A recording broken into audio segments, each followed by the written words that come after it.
আমার হালাত দেখেই বুঝতে পারছেন বিষয়টা কি। বর্ষাকালে না কি আমি জানি না, যাই হোক আমার মতো। দাঁড়ান আমি দেখালে বুঝতে পারবেন, দেখাই তাহলে বুঝতে পারবেন। এই দেখুন, মানে এই যে এত চুল আমার হাতে এক মুঠো উঠে এলো, টানলে আরও টানলে উঠবে।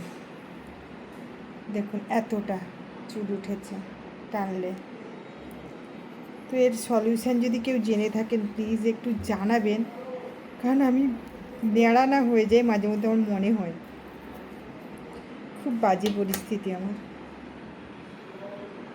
এই দেখুন টানলেই উঠছে, মানে এরকম করার কোনো ইয়ে নেই। যত টানবো তত উঠবে, এই দেখুন এতগুলো, এতে আবার এতগুলো উঠে যায়। তাহলে এখন চিরুনি দিলে কতটা চুল উঠতে পারে বুঝতেই পারছেন। এই দেখুন কতটা চুল, দেখুন এতটা উঠেছে শুধু। এখন আরও তো চিরুনি দিলে মাথায় আরও একটু চুল উঠবে। প্লিজ কেউ যদি জেনে থাকেন একটু জানান, আমার অবস্থা সিরিয়াস, সত্যি বলছি। এত চুল উঠছে মাঝে মধ্যে ভয় লাগছে যে ন্যাড়া না হয়ে যাই আমি।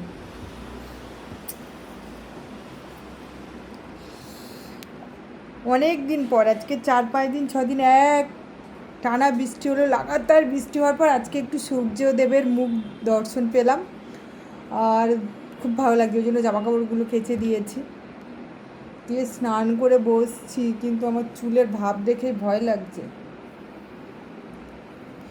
সত্যি কথা বলতে। এত ভয় লাগছে যে ন্যাড়া ফেড়া হয়ে গেলে আর এক জ্বালা। আপনারা কী বলছেন, ন্যাড়া হয়ে যাই? আপনারা যদি বলেন আমি ন্যাড়া হয়ে যাব, কি আর করা যাবে। মেয়েদের মাথায় চুল না থাকলে ভালো লাগে না, এটাই হলো বিষয়। আর আমার চুল উঠে নেই, কী করবো জানি না। যাই হোক, চুল খুলে যাচ্ছে বারবার ধরে, এতটাই মানে নেই আর কি, চুল উঠে নেই। কারো কাছে কোনো সলিউশন থাকলে প্লিজ একটু জানাবেন প্লিজ। খুব বাজে পরিস্থিতি।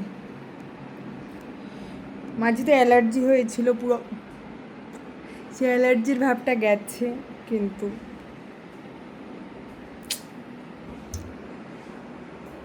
হ্যাঁ চলুন কিছু খাওয়া যাক,